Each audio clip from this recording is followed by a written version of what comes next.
하나님 말씀 함께 나누겠습니다. 하나님 말씀은 출애굽기 10장 1절에서 29절인데요. 지난주에도 한번 읽었습니다. 그래서 지난주에 2절만 나눠가지고 그래서 오늘 나머지 부분을 1, 2절처럼 나누면은 새해를 맞이해야 될 것 같아가지고 그렇게 할 수는 없고 오늘 출애굽기 10장 1절부터 29절 말씀 함께 한 번 더 봉독하고 말씀 나누도록 하겠습니다. 함께 말씀 성경책을 보시거나 또 앞에 이제 프레젠테이션을 보시거나 함께 봉독하시겠습니다. 여호와께서 모세에게 이르시되 바로에게로 들어가라. 내가 그의 마음과 그의 신하들의 마음을 완강하게 함은 나의 표징을 그들 중에 보이기 위함이며 내가 애굽에서 행한 일들 곧 내가 그들 가운데에서 행한 표징을 내 아들과 내 자손의 귀에 전하기 위함이라. 너희는 내가 여호와인 줄을 알리라. 모세와 아론이 바로에게 들어가서 그에게 이르되 히브리 사람의 하나님 여호와께서 말씀하시기를 네가 어느 때까지 내 앞에 겸비하지 아니하겠느냐. 내 백성을 보내라. 그들이 나를 섬길 것이라. 네가 만일 내 백성 보내기를 거절하면 내일 내가 메뚜기를 내 경내에 들어가게 하리니 메뚜기가 지면을 덮어서 사람이 땅을 볼 수 없을 것이라. 메뚜기가 내게 남은 곧 우박을 면하고 남은 것을 먹으며 너희를 위하여 들에서 모든 나무를 먹을 것이며 또 내 집들과 내 모든 신하의 집들과 모든 애굽 사람의 집들에 가득하리니 이는 내 아버지와 내 조상이 이 땅에 있었던 그 날로부터 오늘까지 보지 못하였던 것이리라 하셨다 하고 돌이켜 바로에게서 나오니 바로의 신하들이 그에게 말하되 어느 때까지 이 사람이 우리의 함정이 되리이까. 그 사람들을 보내어 그들의 하나님 여호와를 섬기게 하소서. 왕은 아직도 애굽이 망한 줄을 알지 못하시나이까 하고 모세와 아론을 바로에게로 다시 데려오니 바로가 그들에게 이르되 가서 너희 하나님 여호와를 섬기라. 갈 자는 누구냐. 모세가 이르되 우리가 여호와 앞에 절기를 지킬 것인즉 우리가 남녀노소와 양과 소를 데리고 가겠나이다. 바로가 그들에게 이르되 내가 너희와 너희의 어린 아이들을 보내면 여호와가 너희와 함께함과 같으니라. 보라, 그것이 너희에게는 나쁜 것이니라. 그렇게 하지 말고 너희 장정만 가서 여호와를 섬기라. 이것이 너희가 구하는 바니라. 이에 그들이 바로 앞에서 쫓겨나니라. 여호와께서 모세에게 이르시되 애굽 땅 위에 내 손을 내밀어 메뚜기를 애굽 땅에 올라오게 하여 우박에 상하지 아니한 밭의 모든 채소를 먹게 하라. 모세가 애굽 땅 위에 그 지팡이를 들매 여호와께서 동풍을 일으켜 온 낮과 온 밤에 불게 하시니 아침이 되매 동풍이 메뚜기를 불어들인지라. 메뚜기가 애굽 온 땅에 이르러 그 사방에 내림에 그 피해가 심하니 이런 메뚜기는 전에도 없었고 후에도 없을 것이라. 메뚜기가 온 땅을 덮어 땅이 어둡게 되었으며 메뚜기가 우박에 상하지 아니한 밭의 채소와 나무 열매를 다 먹었으므로 애굽 온 땅에서 나무와 밭의 채소나 푸른 것은 남지 아니하였더라. 바로가 모세와 아론을 급히 불러 이르되 내가 너희 하나님 여호와와 너희에게 죄를 지었으니 바라건대 이번만 나의 죄를 용서하고 너희의 하나님 여호와께 구하여 이 죽음만은 내게서 떠나게 하라. 그가 바로에게서 나가서 여호와께 구하매 여호와께서 돌이켜 강렬한 서풍을 불게 하사 메뚜기를 홍해에 몰아넣으시니 애굽 온 땅에 메뚜기가 하나도 남지 아니하니라. 그러나 여호와께서 바로의 마음을 완악하게 하셨으므로 이스라엘 자손을 보내지 아니하였더라. 여호와께서 모세에게 이르시되 하늘을 향하여 내 손을 내밀어 애굽 땅 위에 흑암이 있게 하라. 곧 더듬을 만한 흑암이리라. 모세가 하늘을 향하여 손을 내밀매 캄캄한 흑암이 3일 동안 애굽 온 땅에 있어서 그동안은 사람들이 서로 볼 수 없으며 자기 처소에서 일어나는 자가 없으되 온 이스라엘 자손들이 거주하는 곳에는 빛이 있었더라. 바로가 모세를 불러서 이르되 너희는 가서 여호와를 섬기되 너희의 양과 소는 머물러 두고 너희 어른 것들은 너희와 함께 갈지니라. 모세가 이르되 왕이라도 우리 하나님 여호와께 드릴 제사와 번제물을 우리에게 주어야 하겠고 우리의 가축도 우리와 함께 가고 한 마리도 남길 수 없으니 이는 우리가 그 중에서 가져다가 우리 하나님 여호와를 섬길 것임이며 또 우리가 거기에 이르기까지는 어떤 것으로 여호와를 섬길는지 알지 못함이니이다 하나 여호와께서 바로의 마음을 완악하게 하셨으므로 그를 보내기를 기뻐하지 아니하고 바로가 모세에게 이르되 너는 나를 떠나가고 스스로 삼가 다시 내 얼굴을 보지 말라. 네가 내 얼굴을 보는 날에는 죽으리라. 모세가 이르되 당신의 말씀하신 대로 내가 다시는 당신의 얼굴을 보지 아니하리이다. 아멘. 할렐루야. 아멘. 오늘 말씀의 주제를 어떻게 할까를 엄청 또 많이 또 고민을 하다가 생각지도 않은 의외의 주제를 나누게 됐습니다. 함께 읽어볼까요? 시작. 결국 모든 것은 생명이 걸린 일이다. 너무 의미심장하죠. 한 번 더 읽어볼까요? 시작. 결국 모든 것은 생명이 걸린 일이다. 겉으로는 다른 것으로 이제 포장이 돼 있는 일도 좀 이제 궁극적으로 그 모든 문제들을 끝까지 밀고 나가면 끝에는 실은 생명이 걸린 문제예요. 실은 이 바로가 마치 하나님과 또 모세와 딜을 하는 것처럼 처음에는 뭐 잠깐만 갔다 오라 그러다가 나중에는 나의 남자들만 가라. 그리고 나중에는 이제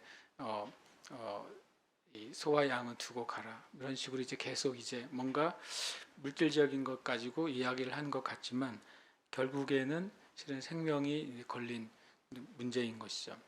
430년간 이 바로는 또 이집트의 권력자들은 이 히브리인들, 이스라엘 백성들의 생명이 자신들의 손에 있다고 생각해 왔죠. 심지어는 이제 이스라엘 백성들 자체도 자신들이 수가 많고 강함에도 불구하고 430년간 그 안에 이제 갇혀 있으니까 스스로도 자신들이 이제 삶의 주권이나 생명이 이 바로에게 달려 있다고 생각하는 것입니다. 하나님은 그들을 이제 출애굽하실 때 진짜 생명의 주인이 누구인지를 실은 말씀해 주시는 것이죠. 결국에는 생명이 걸린 일이에요. 그것을 나누기 전에 이제 오늘 말씀 가운데 실은 이제 10번 읽어도 무슨 말인지 모르겠는 구절이 하나 있어요. 여러분 읽으시면 다 이해가 되세요? 이 10장에서 옛날에 제가 10번을 읽었어요. 그래도 모르겠더라고요. 이게 바로 10절이에요. 10절, 11절 특히 10절 한번 읽어볼까요? 시작. 바로가 그들에게 이르되 내가 너희와 너희의 어린 아이들을 보내면 여호와가 너희와 함께함과 같으니라. 보라 그것이 너희에겐 나쁜 것이니라. 자, 20절이요. 이해가 되세요? 이해가 되시는 얼굴이 누구신가 한번 보려고. 근데 다시 한번 읽어보면 웃기잖아요. 문장이. 이 바로가 한 말이에요. 내가 너희와 너희 아이들을 어린 아이들을 보내면 여호와가 너희와 함께함과 같으니라. 보라 그것이 너희에게는 나쁜 것이니라. 나에게는 나쁜 것이니라 그러면 좀 이해가 되죠. 여호와가 너희와 함께하는 건 나한테는 나쁜 거야. 나한테 불리한 거야. 라고 말할 수 있는데 저 이거 10번 읽었는데 10장 10절이니까 10번 읽어야죠. 농담이고 10번 읽었는데도 모르겠는 거예요. 그래서 또 영어 문장 읽었는데도 영어 문장도 뭐 그닥 선하게 뜻이 이어지지가 않는 거예요. 그래서 제가 이제 뭐 재탕 찾아봤죠. 성경에 이런 문장이 은근히 많습니다. 그냥 읽으면 그냥 뭐 정말 내가 몸 밖에 있는지 몸 안에 있는지 모르고 읽으면 이게 문장이 맞는지 안 맞는지 모르고 지나가는데 이게 무슨 뜻인가 하고 읽다 보면 이게 도대체 이게 무슨 말이지 이런 문장이 되게 많아요. 문장 자체가 모르겠는 게 구약에 많고 신약은 다 알겠는데 뜻을 모르는 게 많아요. 신약 예수님의 말씀은 다 알겠어요. 그런데 이게 뭔 소리인지 모르겠어요. 그래서 좀 이제 공부가 필요한 것 같아요. 공부가. 그래서 요거 이제 결국에 모든 일이 이제 죽음, 이제 생명에 관계된 건데 그 전에 요 이제 약간 요 말씀은 좀 이제 간단하지만 일종의 난해 구절이거든요. 일반적으로 읽으면은 무엇을 의미하는지를 잘 이해하기 어려운 구절에서 이 구절은 그냥 간단하게 설명을 드리고서 이제 가려고 합니다. 여기에 보면 하나 이제 뭐 오역까지는 아니지만 좀 불분명하게 번역된 문장 때문에 그래요. 보라 그것이 너희에게는 나쁜 것이니라. 근데 이게 참 신기하게도 지금 우리가 읽는 성경을 한글 성경은 개역 개정 사판이잖아요. 아십니까? 여러분 성경 맨 앞에 보면 개역 개정 성경이라고 되어 있고 개역 개정 사판이라고 되어 있습니다. 한 1990년 90 몇 년인가에 전에 쓰던 성경은 뭡니까? 개역 성경이죠. 뭐 알아도 되고 몰라도 되고 그래요. 그냥 개역 성경인데 여기서 예를 들어서 어렸을 때부터 성경 교회 다니신 분들은 개역 성경을 가지고 읽다가 어느 순간에 이제 성경이 다 한번 바뀌었어요. 그렇죠? 개역 개정으로 바뀐 거죠. 개역 성경에서 개역 개정으로 바뀌게 된 이유는 개역 성경이 우리나라 이제 맞춤법이 바뀌었는데 맞춤법이 옛날 방식으로 써 있는 거예요. 개역 성경이. 그리고 거기다가 더해서 한글 성경이 처음 이제 번역이 될 때 어떤 분들이 번역에 참여했냐면 선교사님들과 함께 번역에 참여했던 분들이 신기하게도 신의주 분들이었어요. 북한 분들이었다고요. 그래서 개역 성경에 북한 사투리가 은근히 들어가 있었어요. 그래서 우리가 북한 사투리인 줄 모르고 개역 성경을 읽었는데 평소에 이 대한민국에서는 쓰지 않는 용어와 단어들이 많이 있죠. 뭐 그리고 이제 한자어가 현대인들은 이제 거의 안 쓰는 한자어가 이제 많이 있었어요. 그런 것들이 이제 개역 성경에서 개역 개정으로 이제 그런 이제 과거의 그 문법을 좀 새로운 문법을 현대 문법으로 바꾸고 그리고 좀 이제 평양식 또는 이제 북한식 표현을 이제 우리가 쓰는 표준어로 바꾸는 작업을 한 게 개역 개정 성경이에요. 저 여러분 지금 읽으신 분들은 개역 개정이 익숙한 분들은 전혀 성경을 모르는 거죠. 예를 들어 해가 검게 되었다 이런 표현이 계시록에 나오는데 그것을 옛날 성경은 해가 총담같이 되리라. 그 총담이 뭐냐면 총담이 뭐냐고 물어보면 10명 중에 10명은 뭔 소리냐 그래요. 총담이 뭔지 아세요? 총담? 제주도 사람들은 알아듣는데 총담이 뭐냐면 말에 검은 그 꼬리를 총담이라 그래요. 아주 검은 말의 꼬리요. 그러니까 이게 그게 안 쓰는 단어잖아요. 그런 것들이 이제 바꿨는데 그런데 이 표현은 안 바꾸는 게 좋을 뻔했어요. 그래서 제가 요즘 옛날 개역 성경을 보거든요. 요즘 성경이랑 비교하려고. 개역 성경과 개역 개정 성경 비교 성경은 안 나온 것 같아요. 예를 들어서 한글 개역 성경과 뭐 영어 NIV, 개역 성경과 세번역, 뭐 개역 성경과 우리말 이런 이제 비교 성경은 개역 개정과 그 나오지만 개역 성경과 개역 개정 비교 성경은 안 나오는 것 같아요. 나아졌으면 좋겠어요. 왜냐하면 이 표현 10장 10절에 보라 그것이 너희에겐 나쁜 것이니라 이렇게 돼 있잖아요. 그런데 개역 성경은 뭐라고 돼 있냐면 너희 경영이 악하니라 이렇게 돼 있어요. 어떻게 해야 되세요? 예를 들어서 내가 너희와 너희 아이들을 보내면 여호와가 너희와 함께함과 같으니라 너희 경영이 악하니라. 그렇게 하지 말고 너희 장정만 가서 여호와를 섬기라. 이것이 너희가 구하는 바니라. 이에 그들이 바로 앞에서 쫓겨나니라. 이건 주제는 아니에요. 그렇지만 이제 약간 오역이 아니라 좀 어려운 난해 구절이어서 설명을 해드리려고 합니다. 실은 세번역 성경 이렇게 번역되어 있습니다. 완전 재밌게 되어 있는데요. 세번역 성경을 읽어드릴게요. 바로가 그들에게 호통쳤다. 바로가 그들에게 이르되라고 되어 있는데 세번역 성경은 바로가 그들에게 호통쳤다. 그래 어디 다 데리고 가봐라. 너희와 함께 있는 너희의 주가 나를 감동시켜서 너희와 너희 아이들을 함께 보내게 할 것 같으냐? 어림도 없다. 너희가 지금 속으로 악한 음모를 꾸미고 있음이 분명하다. 이 세 번째 성경은 조금 의미를 좀 풀어서 잘 알려줬어요. 쉽게 말하면 여호와가 너희와 함께함과 같으니라, 이 말은 약간의 조롱조의 말이기도 하고, 또 하나는 내가 너희를 다 보내면 내가 지는 거야. 너희 여호와한테 지는 거나 마찬가지야. 그래서 내가 그렇게 할 수가 없어, 그런 뜻이에요. 그러니까 11절에 너희 장정만 가라, 이렇게 표현하고 있는 거죠. 약간 하나님에 대한 조롱, 또는 자기가 하나님에게 질 수 없다는 그런 어떤 완고한 마음이 표현되어 있는 것이, 내가 너희와 너희의 아이들을 보내면 여호와가 너희와 함께함과 같다라는 표현이에요. 이 문장으로는 그 뜻이 안 나와요. 아무리 10번 읽어도 안 나와요. 그래서 그걸 이해하셨으면 좋겠고, 다만 뒤에 있는 것, 보라 그것이 너에게 나쁜 것이니라가 원래 의미가 뭐라고요? 너희가 분명히 너희 경영이 악하니라. 이게 원래 원어를 직역을 하면 뭐라고 되냐면 너희 얼굴 앞에 악이 있다, 이런 말이에요. 그러니까 너희들의 속셈이 빤히 보인다, 이런 뜻이거든요.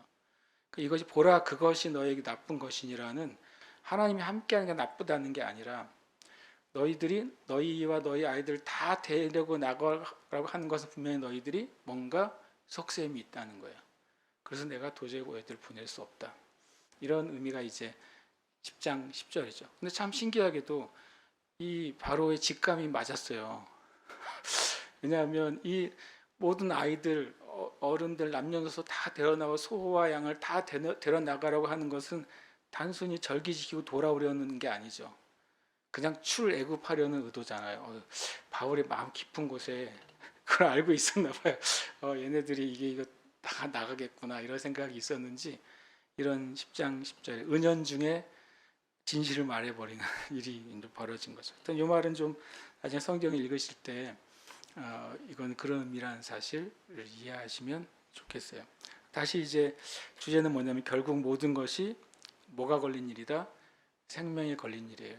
오늘 10장에 보면 실은 10장 안에 그 힌트들이 나와 있어요. 실은 마지막 재앙을 향해 가고 있잖아요. 지금요. 메뚜기가 있고, 그 다음에 흑암이 있고, 곧장 이어서 마지막 6월절 장자의 죽음이 있는 마지막 재앙을 향해 가고 있는데, 10장에 그런 이제 생명이 걸린 문제라는 사실을 은근히 여기서 성경에서 이렇게 내비쳐 주고 있는 문장들이 있습니다. 그 몇 가지 좀 찾아보려고 합니다. 같이 한번 읽어볼까요? 시작. 바로의 신하들이 그에게 말하되 어느 때까지 이 사람이 우리의 함정이 되리이까? 그 사람들을 보내어 그들의 하나님 여호와를 섬기게 하소서. 왕은 아직도 애굽이 망한 줄을 알지 못하시나이까? 이 말을 들으니까 다시 또 불러드리죠. 불러들여서 한 번 더 딜을 하게 되는 것입니다. 실은 이 바로의 신하들은 애굽이 이미 다 이 우박까지의 재앙만으로도 이미 다 그냥 멸망했다는 거예요. 그 사실을 얘기하니까 더 나아가다가는 정말 끝장이었구나라는 생각이 들어서 이 바로가 다시 이제 모세를 불러들이죠. 그리고 새로운 조건을 제시했지만 또 그게 안 맞잖아요. 근데 이때 이 망한다는 뜻이 뭐냐면 아바드라는 단어를 쓰고 있어요. 원래 원어적 의미는 헤맨다는 뜻이에요. 그런데 실은 그게 멸망한다는 뜻을 가지고 있어요. 먼저는 신하들의 입에서 우리가 멸망했다, 우리가 망했어요, 이제 끝났습니다 라는 말을 이제 하게 돼요.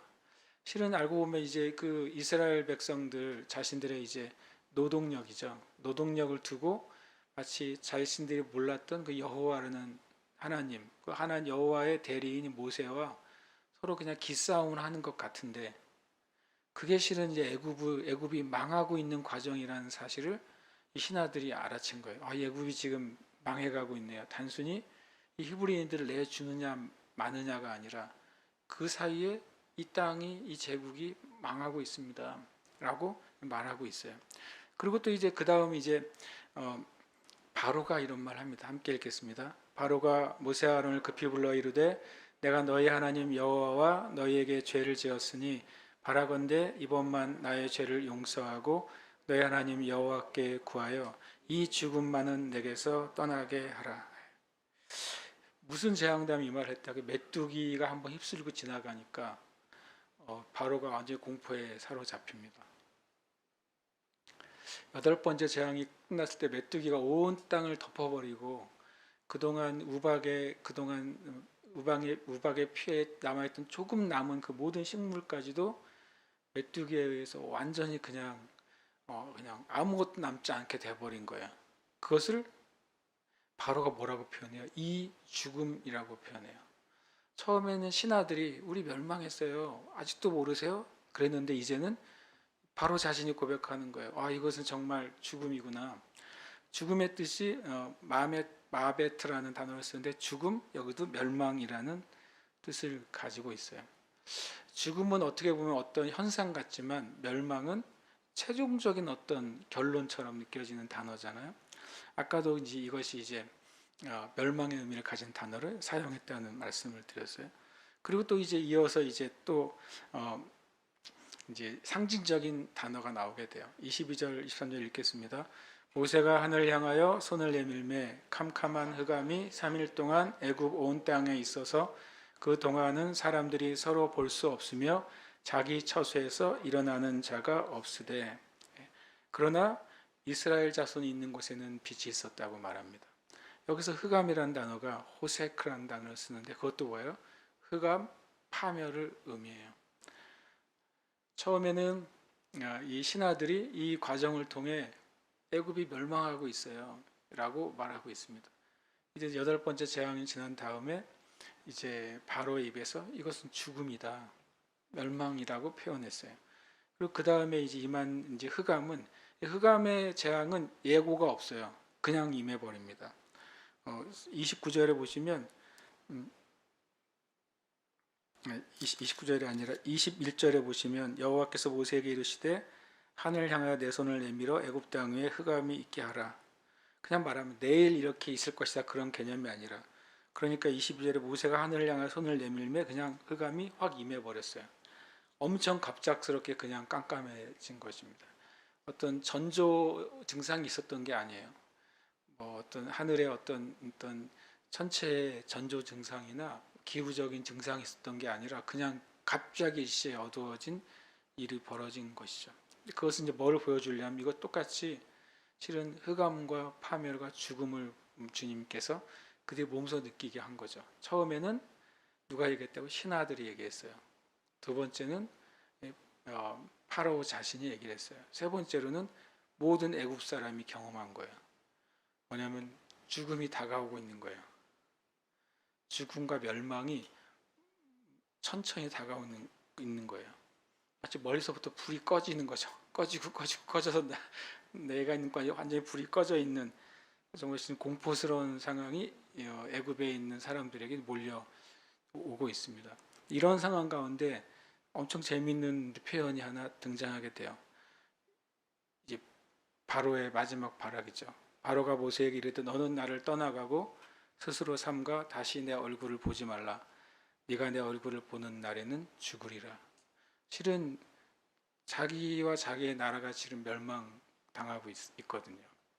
그리고 지금 온 자기의 백성이 멸망과 죽음과 파멸 앞에 있어요. 그런데 놀랍게도 이 모세에게 너 다음에 나를 보면 네가 죽을 거야 이런 말을 합니다. 죽다는 무트라는 뜻입니다. 죽음도 결국에는 파괴라는 의미를 가지고 있어요. 10장엔 신기하게도 이 심볼이 있는 거예요. 하나님이 주신 재앙은 생명을 건 일종의 엄청난 전쟁인 것입니다. 하나님의 백성을 살리느냐 아니면 하나님의 백성이 죽느냐죠. 이집트와 또 이제 파라오 그 위에 다스리는 어둠과 사단의 세력이 망하느냐 아니면 하나님의 일이 성취가 되느냐 이 싸움인 거예요. 엄청난 실은 싸움이죠. 성경 안에서 하나님과 그 다음에 하나님의 세력과 사단의 세력이 싸움이 많이 있지만 실은 알고 보면 출애굽기가 굉장히 큰 싸움이었다는 사실을 우리가 보게 되는 것이죠. 결국에는 이 모든 것은 결국에는 생명에 걸린 일이라는 사실을 계속 나아갑니다. 나중에 주님이 이제 지금까지는 바로 신하들이 말하죠. 바로 자신이 말하고 백성들이 그거를 느끼게 돼요. 그리고 거꾸로 이제 바로가 모세를 죽이겠다고 위협하죠. 결론을 주님이 내리는데 11장에서 주님이 내리세요. 같이 한번 읽어볼까요? 애굽 땅에 있는 모든 처음 난 것은 왕위에 앉아 있는 바로의 장자로부터 맷돌 뒤에 있는 몸종의 장자와 모든 가축의 처음 난 것까지 죽으리니 애굽 온 땅에 전무후무한 큰 부르짖음이 있으리라. 여기서 죽음, 아까 있던 그 죽음입니다. 바로가 모세를 향해서 네가 죽을 거야. 내가 너를 죽일 거야. 내가 너를 파괴할 거야. 라고 말했어요. 근데 하나님은 반대로 바로야, 너와 너의 백성과 너의 가축의 모든 장자와 처음 난 것이 다 파괴될 거다라고 말하세요. 엄청난 두려운 말이죠, 실은.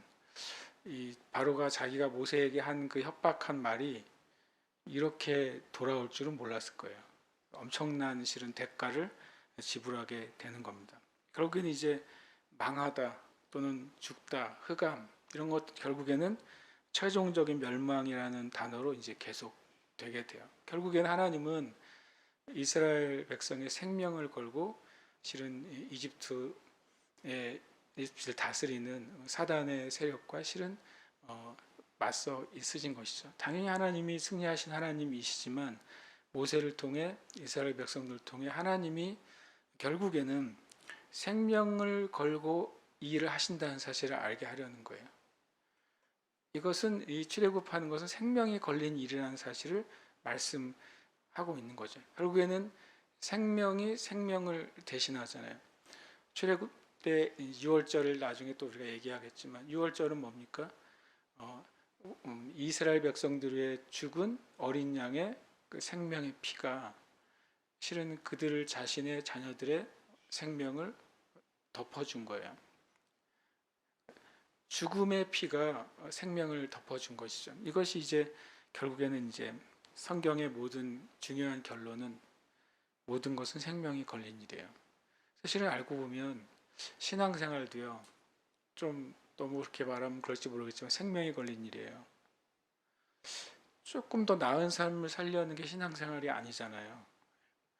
조금 더 고상한 삶을 살려고 하는 게 신앙생활이 아니에요. 이 땅의 철학이나 종교나 심지어는 과학도 좀 더 나은 삶을 살기 위해서 그런 것들이 시작이 된단 말이에요. 그리고 그런 결과로 사람이 좀 더 나은 삶을 살기도 합니다. 실은 뭐 과거 100년 전에 비하면 우리는 엄청 나은 삶을 살고 있잖아요, 실제로. 그런데 실은 우리가 믿는 믿음이나 신앙은 좀 더 나은 삶, 좀 더 많이 나은 삶을 사는 목적이 아니에요. 결국에는 생명이 걸린 일이에요. 저와 여러분이 생명이 걸린 그 일 가운데서 있는 겁니다, 실은.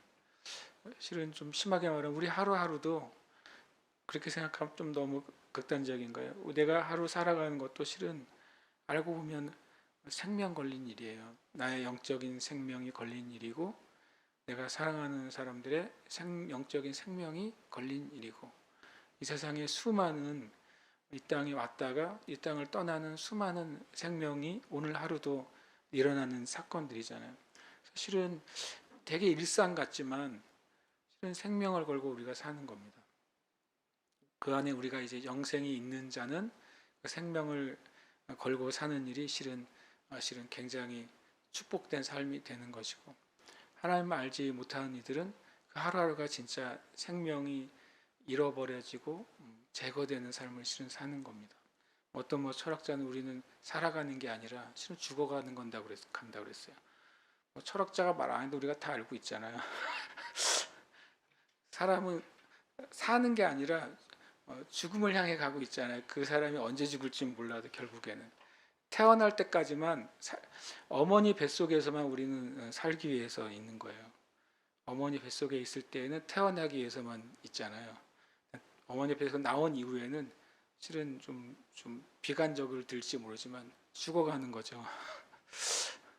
그러나 우리가 이제 예수 그리스도 안에서 이 생명을 얻은 사람은 매일매일이 생명이 걸린 일인데 더 충만하게 되고 더 소망이 있는 삶을 사는 것입니다. 성경은 또 그것을 아주 중요하게 말씀하세요. 요한복음 10장 10절인데 함께 읽겠습니다. 도둑이 오는 것은 도둑질하고 죽이고 멸망시키려는 것뿐이요. 제가 아주 예전에 이 말씀을 이제 설교할 때 주제를 이렇게 했던 걸 기억나요. 마귀의 갈망. 마귀가 한 가지 갈망을 가지고 있는데 뭐냐면 도둑질하고 죽이고 멸망시키려는 엄청난 갈망을 가지고 있어요. 이게 마귀의 정말 갈망이에요. 끊임없이 그거를 원합니다. 도둑질하고 죽이고 멸망시키려고 원합니다. 마귀가 우리에게 온다면 다 이 세 가지 때문에 오는 거예요. 마귀는 이것을 위해 오지 나머지로 위해 온 적이 없어요. 도둑질하는 것이 뭔가를 가져다 주려고 마귀가 오지는 않습니다. 무엇인가를 도둑질해 가요. 저 여러분 안에 먼저 생명을 도둑질하겠죠. 그리고 하나님이 우리에게 주신 참된 인생을 도둑질할 겁니다. 진짜 내가 살아야 될 인생의 목적과 가치를 도둑질할 것이고 하나님 우리에게 주신 약속이나 축복과 언약을 도둑질해 가려고 오는 거예요. 그리고 죽이고 멸망시키려는 것. 아까 말한 아바드이든 마베트이든 호세크이든 또 무트이든 전부 다 멸망시키고 죽이는 것. 그것이 마귀의 일이죠. 하나 말씀을 찾으면서 제가 이 말이 이렇게 그대로 연결된다는 사실을 이제 오늘 이해하게 됐어요. 요한일서 3장 8절 말씀인데 함께 읽겠습니다. 죄를 짓는 자는 마귀에게 속하나니 마귀는 처음부터 범죄함이라. 하나님의 아들이 나타나신 것은 마귀의 일을 멸하려 하심이라. 마귀의 일이 뭡니까? 도둑질하고 죽이고 멸망시키는 거예요. 하나님 우리에게 주신 그 모든 것이죠. 실은 인생에게 주신 그 모든 것을 죽이고 도둑질하고 멸망시키는 것이 마귀의 일이에요. 그런데 그 윗줄에 보시면 죄를 짓는 자는 마귀에게 속한다 그랬어요. 그러니까 죄 가운데 있는 자는 계속 도둑질하고 죽이고 멸망당하는 인생을 사는 거예요. 그 사람이 표면적으로 아무리 유명하거나 아무리 부유하거나 아무리 건강하다 할지라도 마귀는 그에게서 실은 계속해서 도둑질하고 죽이고 멸망을 시키는 일을 계속하고 있고 그 사람은 그 인생을 살아가고 있는 것입니다. 그래서 하나님의 아들이신 예수님이 오신 것은 이 요한일서 3장 8절 엄청 명확하게 말하고 있는데 도둑질하고 죽이고 멸망시키는 것을 뭘 하려고 왔다? 그거를 멸하려 오셨어요. 그러니까 우리가 하나님 아들 안에 있다는 것 너희가 내 안에 거하고 라고 말씀하셨어요. 예수 그리스도를 믿고 주님을 사랑할 때 우리가 주님 안에 거하는 거죠. 저 여러분이 주님 안에 거하게 되면 주님은 이 요한일서 3장 8절의 말씀을 이루셨습니까? 네, 이루셨습니까? 아멘이십니까? 네, 그리고 그분이 어제나 오늘이나 영원토록 동일하십니까? 아멘. 그러면 누군가가 하나님의 아들 안에 거할 때 무엇이 제거된 것입니까?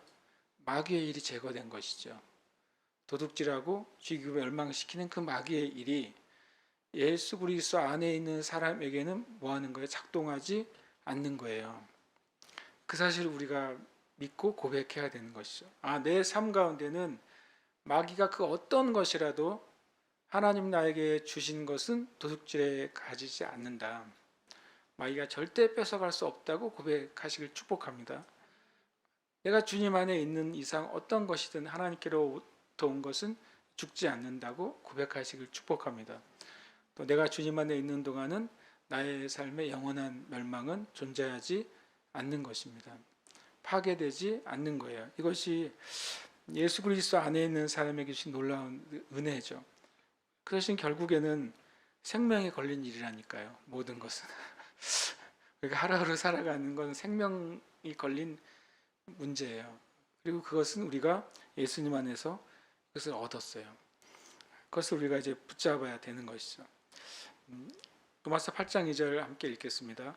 이는 그리스도 예수 안에 있는 생명의 성령의 법이 죄와 사망의 법에서 너를 해방하였음이라. 아멘.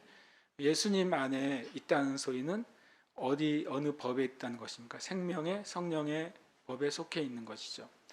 마귀 안에 있다는 소리는 죄와 사망의 법에 있다는 거예요. 이 해방이라는 단어가 제일 중요하게 사용된 게 뭐예요? 출애굽이죠. 성경상에서 해방이란 단어를 가장 극적으로 우리에게 보여준 사건은 출애굽이에요. 왜냐하면 430년간 사로잡혀 있다가 해방된 사건이죠. 그 인도는 영국에 300년 있다가 해방됐거든요. 그것만 해도 엄청난 역사적인 사건인데 더 심각한 사건이 이거였어요. 한 민족이 이집트라는 그 제국 안에 완전히 노예처럼 그냥 자신들의 정체성이나 자신들이 가지고 있는 그 어떤 것도 발휘하거나 또 깨닫지 못한 채 살아오다가 놀랍게도 생명의 성령의 법이 역사할 때 죄와 사망의 법이 역사하는 모든 것들이 다 재앙으로 무너지게 돼요. 10가지 재앙은 바로 죄와 사망의 법에서 역사하는 것들이었어요. 그것들이 생명의 성령의 법이 역사할 때 그것들이 하나하나 제거되고 그리고 완전히 해방된 사건, 그것이 바로 애굽에서 출애굽된 사건인 것이죠. 이스라엘 백성들은 죄와 사망의 법인 이집트 안에 갇혀 있다가 출애굽되면서 생명의 성령의 법 안으로 넘어오게 된 것입니다. 결국엔 생명이 걸린 문제죠. 이 마귀는 이들을 풀어주기가 싫은 것이죠. 왜냐하면 이들을 풀어주는 순간 이 세상에 생명의 성령의 법이 풀어지는 거예요. 그동안은 마귀가 이 죄와 사망의 법으로 세상을 다스리고 있었는데 그 죄와 사망의 법에는 심지어는 아브라함의 자손, 언약의 자손인 히브리인들까지도 붙잡고 있었는데 예수 그리스도의 놀라운 능력이죠. 모세를 통해 나타난 하나님의 능력은 또한 예수 그리스도에 나타난 하나님의 능력과 동일한 능력입니다. 그 능력이 그들을 해방시켰어요. 그래서 되게 중요한 사건이 됩니다. 이것은 우리에게 일어난 사건이죠. 우리도 예수 그리스도를 통해서 마치 히브리인들이 애굽의 노예 상태에서 해방된 것처럼 우리도 예수 그리스도의 보혈의 은혜로 죄와 사망의 법으로부터 해방된 겁니다. 이 사실은 실은 출애굽기 읽을 때마다 그 안에는 우리가 있는 것이죠. 그리고 그것은 바로 우리에게 일어난 사건이 되는 것입니다. 고린도후서에서 말씀하고 있어요. 모든 히브리인들이 출애굽할 때 모세와 함께 세례 받았다. 또 모세를 통해서 예수 그리스도의 음식을 먹었다라고 표현하고 있는 거예요. 바로 그것이 이제 동일한 사건이 되는 것이죠. 이 말씀을 이제 우리가 이제 고백하고 이제 이 말씀 그대로 우리가 오늘 기도하는 시간을 갖고 있습니다. 다시 그 말씀 드리고 싶어요. 결국 모든 것은 생명이 걸린 일입니다. 예수 믿는 것은 생명이 걸린 일이에요. 축복이 걸린 일이 아니라 생명이 걸린 일이고 그 생명 위에 축복이 얹어 있는 겁니다. 생명 위에 하나님의 그 언약이 얹어 있는 거예요. 생명 위에 우리의 인생이 걸려 있는 것이고 그 생명 위에 교회도 얹혀져 있는 것입니다. 결국 모든 것은 생명이 걸려 있어요. 왜냐하면 죄 때문에 그 생명을 잃어버렸기 때문에 이제 다시 생명을 찾는 것이 가장 중요한 것이죠. 함께 이 시간 이제 고백하고 기도하고 있습니다. 함께 이 시간 고백하겠습니다. 이스라엘 백성들이 출애굽된 것처럼 나는 죄와 사망의 법에서 해방되었다. 아멘. 한 번 더 고백하겠습니다. 이스라엘 백성들이 출애굽된 것처럼 나는 죄와 사망의 법에서 해방되었다. 아멘. 고백합니다. 예수님이 오셔서 나에게서 도둑질하고 죽이고 멸망시키는 마귀의 일을 끝내셨다. 아멘. 한 번 더 고백합니다. 예수님이 오셔서 나에게서 도둑질하고 죽이고 멸망시키는 마귀의 일을 끝내셨다. 아멘. 고백합니다. 내 안에는 예수님의 보혈로 말미암아 생명의 성령의 법이 역사한다. 아멘. 한 번 더 고백합니다. 내 안에는 예수님의 보혈로 말미암아 생명의 성령의 법이 역사한다. 아멘. 이 고백을 눈으로 한번 보시길 축복합니다. 출애굽 사건은 정말 역사적인 엄청난 역사적인 사건이잖아요. 그 사건을 통해 이 히브리인들이 이스라엘 백성이 되고 이스라엘 나라가 되는 일이 일어나죠. 그전에는 그들이 민족도 아니었고 나라도 아니었고 하나님의 백성이라고 불리지도 않았어요. 그러나 출애굽 이후에 그들은 하나님의 백성이 되고 그리고 그들은 민족이 되고 하나님의 나라가 됩니다. 그들을 통해 하나님이 율법을 주시고 언약을 주시고 그들을 통해 다윗과 그 메시아를 허락해 주십니다. 엄청난 큰 역사적 사건이죠. 근데 그것은 우리에게 일어난 사건인 거예요. 나는 마치 이집트의 거대한 그 권세와 세상의 능력처럼 죄와 사망의 법이 다스리는 이 세대 가운데 우리는 해방된 것입니다.